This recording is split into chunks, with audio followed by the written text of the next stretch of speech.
am a little worried that I've gone beyond my happiness life years.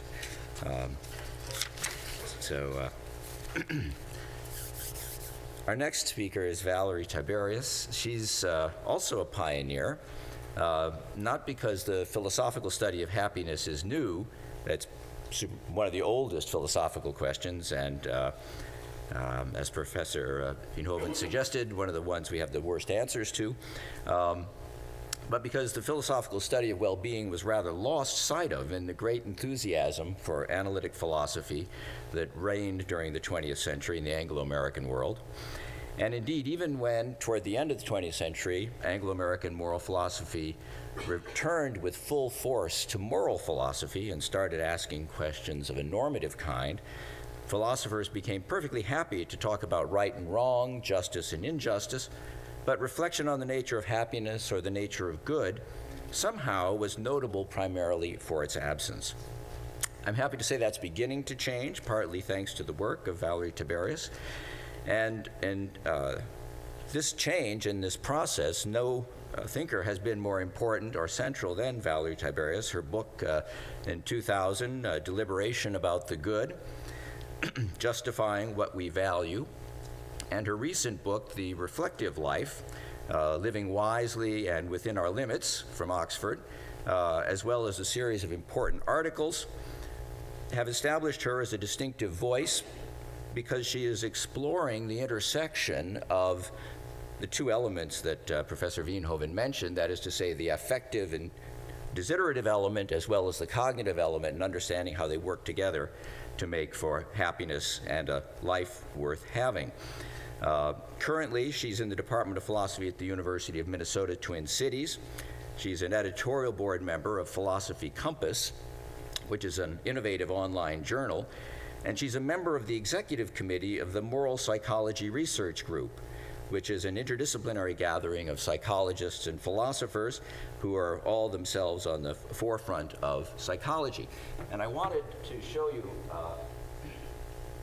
give you an idea of the richness of her thought by telling you a little bit about her ancestry. Her mother's a very accomplished artist, and the cover of her book, The Reflective Life, shows this image, which I find both beautiful and very appropriate for today. The title is Aspiring Angels Contemplating the Hieroglyphs of Hell. I ask you to join me in welcoming Valerie Tiberius. Her talk is entitled Well-Being and Normative Suffusion. Thank you.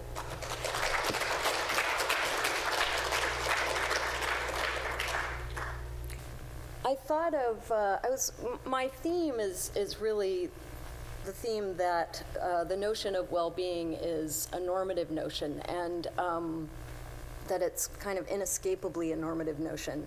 So I was glad, well, I should say first that for a philosopher, normative means, you could think of it as prescriptive or value-laden. So I think for a lot of psychologists that normative means statistically normal, which is not what I mean by the word and not what philosophers mean by that word when they use it. So every time I say normative, if you're from a different field, you could replace it with prescriptive or value-laden or something like that. And I was glad when the president who introduced Marty yesterday talked about the theme that you have going on at the university, and the theme she mentioned was, what is a life worth living, or what is a worthwhile life? So putting this series in the context of that question, it seems all the more obvious that this is a normative terrain. I thought about the word suffusion is maybe a little funny, and I guess it must be funny because people keep laughing at the title and puzzling over that word. I thought of calling it well-being and normative creep. But then I thought that sounds, then you think there's some normative creep lurking around. So I stuck with suffusion. So as I say, the kind of nutshell version of what I want to talk about is that positive psychology needs philosophy, and that it needs philosophy in part because these questions about what kind of lives are worth living and what well-being is are normative questions. So I was glad too when last night at dinner we had the Quaker roundtable where it seemed like there was a lot of willingness to admit that philosophy and psychology need each other. That was kind of a nice preamble for my talk also.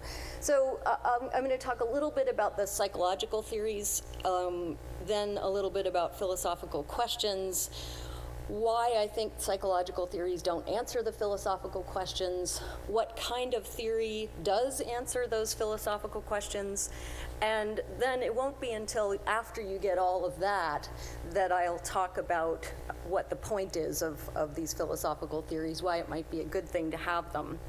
And then if I don't run out of time, I'll make some suggestions for positive psychology. It seems like some psychologists at least think that the theories they offer answer philosophical questions. I don't know that everybody thinks that, but it is at least the view proposed in this paper by Diener and Casebier. So what do you get from psychological theories? Well, this is Marty's old theory, which is a kind of list of the ingredients or components of authentic happiness. So here are the three components. And from the point of view of a philosopher, as I've read a lot of the psychological literature on well-being and happiness, the theories often seem to take the form of lists. So here's Ed Diener's theory. This is a theory of subjective well-being. It includes these 4 elements. There are eudaemonist theories in psychology. Here are 2 different ones. Riff and Singer call their theory, it's a theory of psychological well-being. And as you can see, you get lists of the states and conditions that are the ingredients of the kind of well-being that they're talking about. Here's Marty's new theory. Somehow I couldn't copy the whole graphic. I thought there was some kind of special protection function on it because I wasn't able to copy the words from the slides. So you just get the graphic. So Marty's new theory, he's shifted from talking about authentic happiness to talking about well-being, and he's added a few elements. So whereas before you had positive emotion, engagement, and meaning, now we have added positive relationships and accomplishment to the list. So for a philosopher looking at this, the kind of obvious question is, what gets things on the list? Why change the list? Why not put other things on the list? What's the criteria? What are the criteria for determining whether something should be a component or constituent or ingredient of well-being or not? It seems pretty clear to me that lists, if a list is a theory, it doesn't answer this question. And I think this question about what gets on the list is the philosophical question. In different terms, you can put the question in these other kinds of ways. What's the nature of well-being, or how should we define well-being? So you can think about the philosophical question as, how should well-being be defined such that some things make it onto the list of well-being components and other things don't make it onto the list?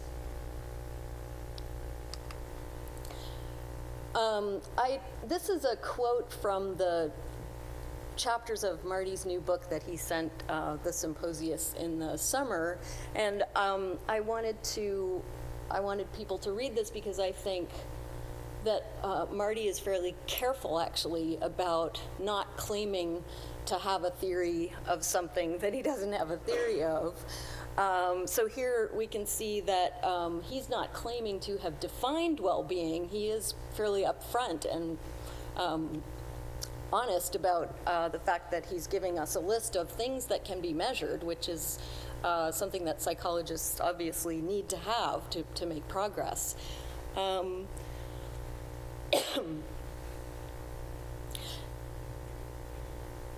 Nevertheless, it's still true that there is a question about there of why some things are on the list and some aren't. And I think Marty actually also has an answer to that question, though he doesn't conceive of it as a theory of well-being. So I want to talk a little bit now about what kind of theory is needed to answer those sorts of the philosophical kinds of questions. What kind of theory do you need to provide the criterion for what makes it onto the list and what doesn't? I think this is the theory that at least in Marty's, the bit of the new book that I read, this is the sort of underlying or hidden theory or definition of well-being that provides the explanation for what's on the list, and also the explanation for why things have been added to the list. So the problem with the previous list was that there are things that people choose for their own sakes which weren't on the list of authentic happiness ingredients. And I actually think that this kind of theory is on the right track. It's in the right ballpark. So the kind of theory that I'm going to suggest is really a modification or a variant on this. So what I want to do now is I want to talk a little bit about the theory that I've been developing, but very briefly, because my point is not really to defend this particular theory, but just to have an example of the kind of theory that I think is needed to answer the philosophical and normative questions. The theory that I favor is one of a family of theories, and it's more important to me that to convey what that family is than to talk about the details of my own view. That family of theories is the family of idealized subjective theories. So the thought is, well-being is something subjective. It's some kind of subjective state, like life satisfaction or pleasure or preference satisfaction, getting your desires met, but under ideal conditions. And I'll talk more about why the idealizing conditions are needed. In this family of theories, we have the view that I'm going to talk a little bit about in a second, and also probably the most prominent view in philosophy is a kind of informed desire satisfaction theory of well-being, which your own Peter Railton has quite elegantly defended. So the view I'm going to talk about takes the relevant psychological state to be a kind of satisfaction with your life, but it makes values a key part of the picture. So just to put the view intuitively, your life goes well for you if you have a good sense of what matters in life and you feel good about your life because you're achieving it. Less intuitively, I've called the view the value-based life satisfaction theory. It's inspired by the life satisfaction theory in philosophy of Wayne Sumner, who takes life satisfaction to be a cognitive and affective response to the conditions of your life. On this view, life satisfaction wouldn't be identical with what psychologists measure with the questions that you saw in Root's talk, but those that self-reported life satisfaction would be some evidence for this kind of life satisfaction. So,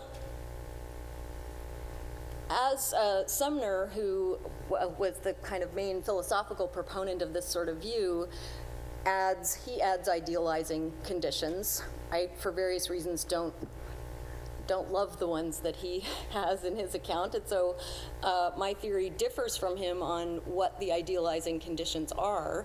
And the basic, I'm just going to run through this quickly because, again, it's the sort of larger point that's important to me about this type of theory. But the thought is that life satisfaction counts as well-being unless it sort of counts as well-being by default, unless it gets defeated by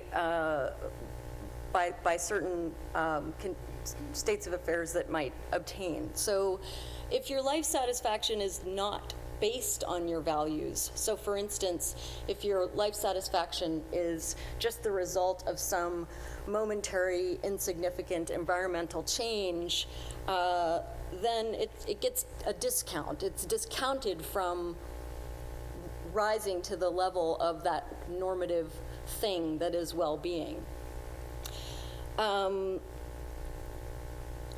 Similarly, if your life satisfaction is based on your values, but you have grossly false beliefs about how you're doing with respect to your values, that's also a kind of default. It's a defeater for life satisfaction. So you can imagine if you're married and you value your marriage, it's very important to you, but actually, in fact, you're in the Truman Show and your husband or wife is a paid actress or actor, doesn't love you at all. This would be a case where your life satisfaction is not based really on how you're doing at achieving your values, because though you think that you have a successful and healthy marriage, you really don't. I think most people would agree if your spouse is a paid actor, you don't actually have a good marriage. Then also, I want to say the values that you have should be appropriate. So they should be suited to your personality, they should be emotionally appropriate to you, and they should also be relatively informed. So you shouldn't have values that are based on, again, gross misperceptions of the world and misperceptions of the objects of the things that you're valuing. That's, again, a kind of defeater for the purely subjective state of life satisfaction. Why this theory? Well, I want to talk about why this family of theories. Why think that an idealized subjective theory is the way to go for answering the philosophical questions that I identified earlier? Well, I think the first important thing is these views, unlike in philosophy objective theories of well-being, idealized subjective theories do keep the subject in the picture. So it's still true that what's good for you, what contributes to your well-being, what makes your life worth living is something that you care about.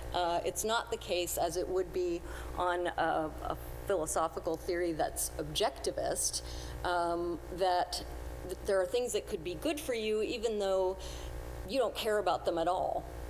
And that's a kind of unattractive feature of objective theories that I think idealized subjective theories don't suffer from.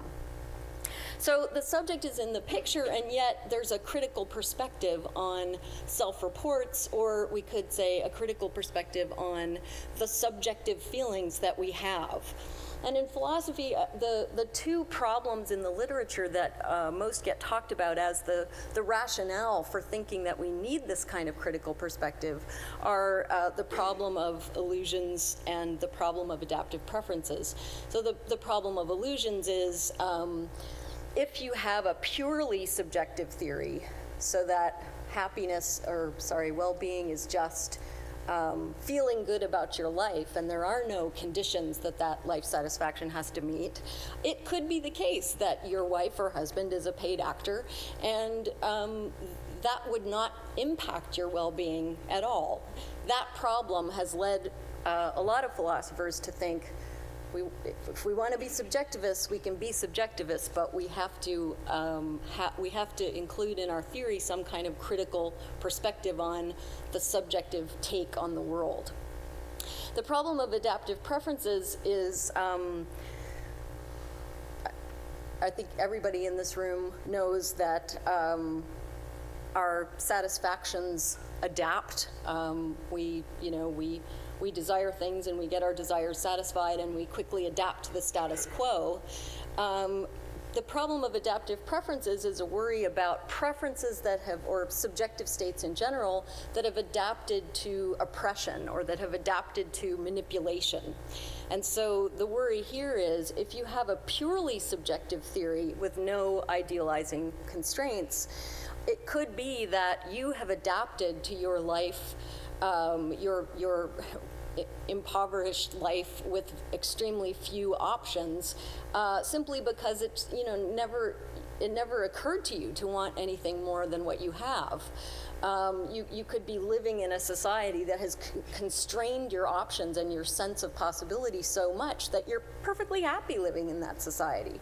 And I think a lot of philosophers are uncomfortable saying, if that's the case for you, you have preferences that are adapted to oppression, or satisfaction with life that's adapted to oppression. There's some discomfort with saying, nevertheless, you've achieved as much well-being as you could ever have because you're perfectly happy with that. So this family of theories, these idealized subjective theories, offer a solution to that problem as well. I put the citations of where I develop the value-based life satisfaction view in more detail, partly to give credit to my co-authors, one of whom is Alexandra Plakius, who's in the audience today. Okay, so that's a little bit about the kind of theory that I think answers the philosophical questions. Those theories provide a criterion or a set of criteria for why certain things would get on the list and certain things wouldn't. So if you take, why did Marty add accomplishment to his list? What he says is it's because accomplishment is another thing that people choose for their own sake, for its own sake. What I would want to say is that it's something that people value, that they value appropriately for its own sake, under good conditions. So simple subjective theories offer different explanations for why things are on or off the list. Why didn't Marty put warm puppies on his list of happiness constituents? Presumably because warm puppies, wonderful as they are not something we choose for their own sake. They're not something we value for their own sake either. That might be debated, but by and large, people value warm puppies as a means to something else. For a simple subjective theory, the answer to whether some ingredients should be added to the list or not is just going to have to do with what people want, what they're satisfied by, without any idealizing constraints. And similarly, for hedonism, the things that are going to be components on the list will be things that that cause pleasure, this kind of probably the things that either are pleasurable themselves or the major causes of pleasure or something like that. So that's how those theories answer the philosophical questions, but you might think in practice, who really cares? I mean, why go through all this theoretical rigmarole when it seems like, we read Marty's work and we have everything we need. We should just produce more of those good things that everyone agrees are good things, and who cares what the theoretical or philosophical explanation of why those things are the good things? Who cares about that? So I want to talk a little bit now about, the short answer to that question is I care because I'm a philosopher, and philosophers tend to care about stuff like that. But I'm kind of hoping there's a better, a more interesting answer to that question than just that. There's a philosophical question hanging out there in the air, and it's nice to be able to answer it. That is one reason to care about theory, but I'd like to try to argue that there's a more compelling reason than that. So a theory that makes values central leads us to think about what we value, what we really value. And what I want to do now, in order to persuade you that what theory you have matters, I want to complicate the picture that I suggested at the bottom of this slide, the picture that we know what's good, all we have to do is go out and promote it. So the first point that complicates this picture is that it seems to me we don't value accomplishment or relationships per se. I value particular relationships and particular projects that might bring me accomplishment. So I value my relationship with my husband and with my parents and my sisters and my friends. And I have valued relationships, I bet this is true of most people, I have valued relationships too much in the past. Certain relationships that weren't good for me, and I valued them, but that wasn't really a good thing. Accomplishment, I valued particular projects, the project of writing a book, or writing a century, or reading all the works of Jane Austen several times. But there are accomplishments that I have valued that I shouldn't have valued so much. And there are things I could have accomplished that I wish I had but didn't. Similarly with relationships, I think a lot of people, when someone in their family dies, you often hear that people regret that they didn't value the relationship more when the person was alive. So given those kinds of observations, and I hope those observations are familiar to people, I want to say that one of the biggest challenges to increasing your own flourishing, if you're thinking about how to make your own life better, to improve your own life, is to make these kinds of evaluative judgments and choices about what's worthwhile and what isn't. So you have to make decisions about which relationships are important to invest in and which projects it makes sense for you to pursue because you can't do everything. It's also true that the things we value, so when we pay attention to values, we can see that the things we value can come into conflict. The most talked about conflict is the conflict between work and family. But there are lots of kinds of conflict between values that you can experience in life. So another challenge, and again, I think this is a challenge that requires that you make value judgments. It's the challenge of prioritizing these values, of thinking what matters more, what matters less, what's worth sacrificing for something, and what isn't worth sacrificing for.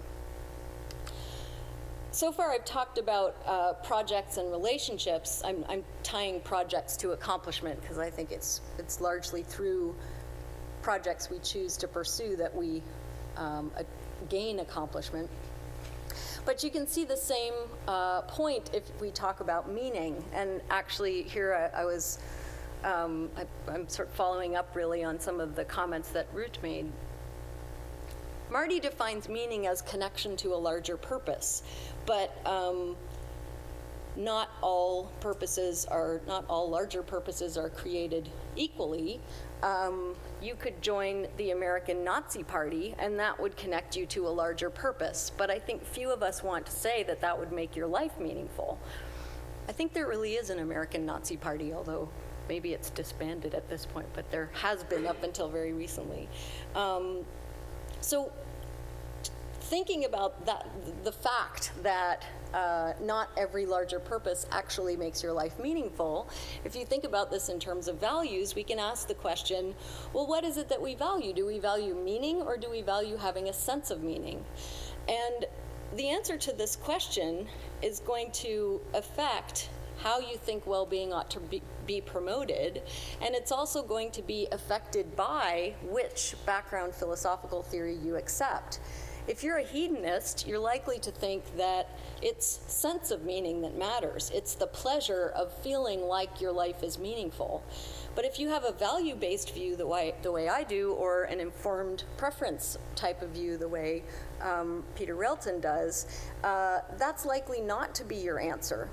There might be people who only value having a sense of meaning. I'm sure there are people like that. But I think for many people, it's meaning we value, not just having a sense of meaning. So we want to connect ourselves to a larger purpose that's worth something, that really does make our life mean something, not just something that we're fooled into thinking makes our life meaningful. I think I'm a bit more positive about meaning than root is, partly because I don't think of it in terms of needing an answer to the question of why we're here. But if it requires that, we might be in trouble. I agree with you. I agree with you there. So you might think that these complications, I've mostly been talking about them as complications that arise from the first person. So you're in living your own life, you're called upon to make all these decisions, and you can't make these kinds of decisions without using without using value judgments or prescriptive judgments. But I think things are similar when we move to the third person and we think about promoting other people's well-being. A sort of easy kind of example, a sci-fi sort of example, is the public policy of distributing soma to the population. Presumably no one would seriously consider doing such a thing in real life, but it does give you a kind of example that is a policy sort of example. So if you think that pleasure and felt subjective happiness are all that matter, soma could look like a really good thing. But if you have an idealized subjective theory, like an informed preference view or the view that I'm defending, soma doesn't look very good. And anything that is like soma in that it creates pleasure by deceiving people is going to be similarly not a good idea. This is, I think, actually the complaint that some people have about the gratitude exercises. I've talked to a lot of philosophers about the exercise, the intervention that Marty talked about yesterday in his talk, the 3 blessings exercise, and many of them are quite disgusted, maybe is too strong a word, but they're very put off by it. Maybe it's because philosophers are ungrateful or they don't like to be happy, I don't know, but people are put off by the exercise, and I think it's because the way they see it, now I actually think this is an unfair criticism, but I think where it's coming from is the way they see it is that these exercises are prioritizing one value over another that's more important. So they're prioritizing pleasure and feeling good about your life over the other values that you might have. And so I think it's a very important response. I think the response Marty gave to that problem, that Marty has given to that problem, is the right one, and it's important, which is that the blessings exercise and these gratitude interventions, they don't actually cause you to sacrifice your other values, because in fact, people who do these exercises are more active in their communities and more altruistic. I think you can see in education policy, though I won't really talk about it, but in education policy, if you're talking about what to spend class time doing, and you're suggesting interventions that will increase happiness for children or sense of meaning or certain of their strengths, you're going to be sacrificing other things that they could be doing. And so I think it's a great idea, but it's important to acknowledge that there are value judgments being made there. If we think about meaning increasing policies, I'm not sure what those would be, but if you think meaning is a component of well-being, and you think about ways of increasing it, I think it's going to matter tremendously why you think meaning is on the list. If you think it's on the list because meaning is something we value, that will give you a much different direction than if you think it's on the list because having a sense of meaning produces pleasure. Yesterday in his talk, Marty mentioned an interest in combining subjective measures and objective measures. What would be the objective measures of meaning? I was actually on the committee of a student in the psychology department at Minnesota, Mike Steger, a few years ago, who did a dissertation on meaning in life and wanted to devise objective measures of meaning. Well, in deciding what the objective measures are, you have to make value judgments about which projects actually contribute meaning to life. And so he looked at volunteer work. Well, there's an inherent value judgment there that volunteer work actually helping other people makes your life meaningful. It doesn't just create a sense of meaning. So the upshot of that discussion is that this territory of well-being, and even more so the territory of what makes a life worth living, is inherently value-laden. There are norms all over the place, and you can't avoid them, and you can't avoid making normative judgments. So I'll just wrap up with a few suggestions that should be taken for what they're worth and with an enormous grain of salt, because I'm not a psychologist, and what do I know? But it seemed like a good idea to end on a positive note. So one thought is that you should avoid making value assumptions and just try to rid the program of these assumptions. The point that essentially I've been trying to say, you won't be able to do it, or at least that if you do, you won't be talking about well-being anymore. You might be talking about pleasure, but you won't be talking about the normative concept that we have, which is, I think, what has a lot of resonance with people who have an interest in positive psychology. Though I think Ken is going to completely disagree with me on this point, so you'll get the opposing perspective in a few minutes. My thought about the ice cream was that value-free is like calorie-free. You know, it's okay for a little while, but you can't really live on it. I also think, and maybe this is naive, but that if value assumptions are being made, it's better to acknowledge them than to keep them hidden. This further point is maybe more naive, but thinking that you ought to acknowledge the value assumptions you make raises the question of how those assumptions are going to be defended. Given my view about what well-being is, what the definition of well-being is, I think it's really important to pay attention to what people value and to what they would value under good conditions.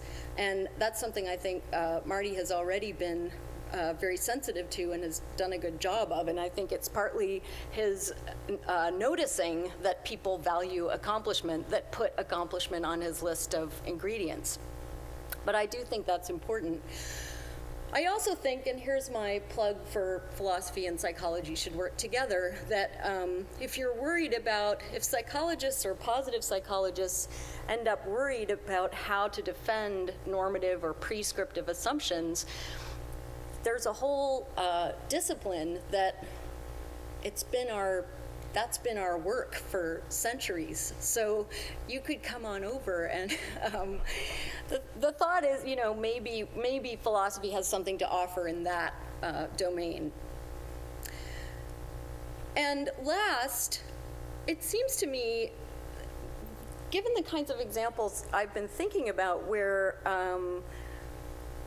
so much of improving one's own well-being and even helping, I'm not talking about policy interventions here, but helping people to try to live better lives involves you in making decisions about what's worth it and what's worth sacrificing for, what's worth spending the energy on, what's worth more than something else.